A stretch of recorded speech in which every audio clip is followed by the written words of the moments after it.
Bonjour à tous, que le Seigneur vous bénisse. Avec joie, je vous retrouve ce matin à notre rendez-vous quotidien, 5 minutes pour restaurer. Alors, en ce vendredi 19 septembre 2025, nous voulons alors clôturer ce thème que nous avions ouvert depuis le lundi de cette semaine, à savoir la joie. Alors, nous allons lire un dernier texte par rapport à ce thème dans le livre de Jean au chapitre 15, le verset 11.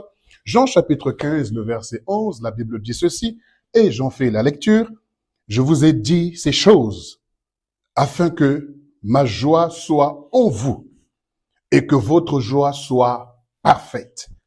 Je vous ai dit ces choses afin que ma joie, dit le Seigneur Jésus, soit en vous et que votre joie soit parfaite. Je vous ai dit ces choses. Durant toute cette semaine, le Seigneur a parlé à nos cœurs. Le Seigneur a parlé à chacun de nous. Nous a dit ces choses afin que sa joie, vous voyez, comme je vous l'avais dit le premier jour, le lundi, par rapport à Néhémie chapitre 8, le verset 10, où la Bible dit, la joie du Seigneur sera votre force. Il y a la joie du Seigneur et il y a la joie des hommes. Il dit, je vous ai dit toutes ces choses afin que ma joie, dit le Seigneur, soit dans votre joie et que votre joie soit complète, soit parfaite, soit excellente. Oui, si la joie du Seigneur est en nous, alors elle sera toujours parfaite. Il y a souvent un cantique que nous chantons. Si vous me voyez sauter, c'est que la joie du Seigneur a débordé. Si vous me voyez danser, c'est que la joie du Seigneur a débordé. Si vous me voyez crier, c'est que la joie du Seigneur a débordé. Alors, qu'est-ce que tu peux faire ce matin? Qu'est-ce que tu peux faire aujourd'hui pour que l'on voie que la joie du Seigneur déborde en toi? Que la joie du Seigneur est dans ta joie et que ta joie s'exprime. Elle est parfaite, elle est complète. Oui, ce n'est pas parce qu'on t'a annoncé une nouvelle spéciale, ce n'est pas parce que tu as reçu beaucoup d'argent, ce n'est pas parce que tu as vu quelque chose, mais cette joie qui vient du Seigneur, elle n'est pas provoquée par des choses extérieures, mais elle vient de l'intérieur. Elle vient par le Saint-Esprit, parce que le fruit de l'Esprit également, c'est la joie. Et le royaume des cieux consiste en justice, en paix et en joie. Oui, le royaume de Dieu, c'est la joie. Notre Seigneur Jésus nous communique la joie, nous transfère sa joie, nous partage sa joie, afin que notre joie soit influencée, soit conditionnée par la joie du ciel. Or, la joie du ciel n'est pas conditionnée par une nouvelle quelconque, sinon que Jésus-Christ est ressuscité d'entre les morts. Il ne sera plus jamais enterré, il ne sera plus jamais crucifié et il ne mourra jamais. Il est ressuscité. Et s'il est ressuscité, je suis ressuscité avec lui. J'ai la vie en Christ.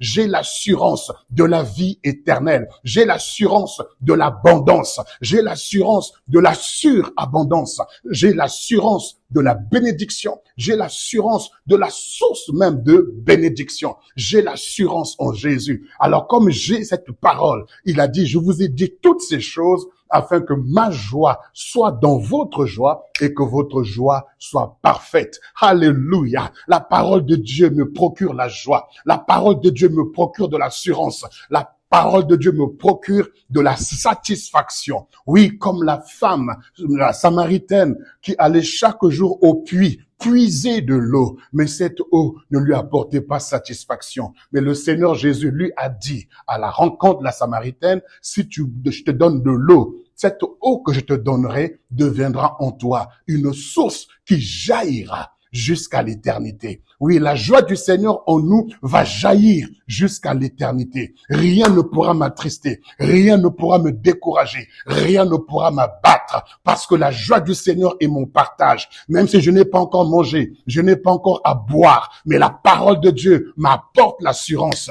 et la parole de Dieu en moi attire vers moi tout ce dont j'ai besoin. La présence de Dieu en moi, la joie du Seigneur en moi attire vers moi tout ce dont j'ai besoin. Car il a dit, ne vous inquiétez pas de ce que vous allez manger ou de ce que vous allez boire ou de ce dont vous serez vêtus. Le Seigneur attire toutes ces choses vers moi. Je prie dans le nom de Jésus que ce vendredi, le Seigneur vous apporte la joie et que ce week-end soit un week-end plein de joie dans le nom puissant de Jésus. Que la tristesse soit neutralisée, que la peur soit tétanisée devant vous dans le nom puissant de Jésus. Relève ta joie, relève ton sourire, relève ta force.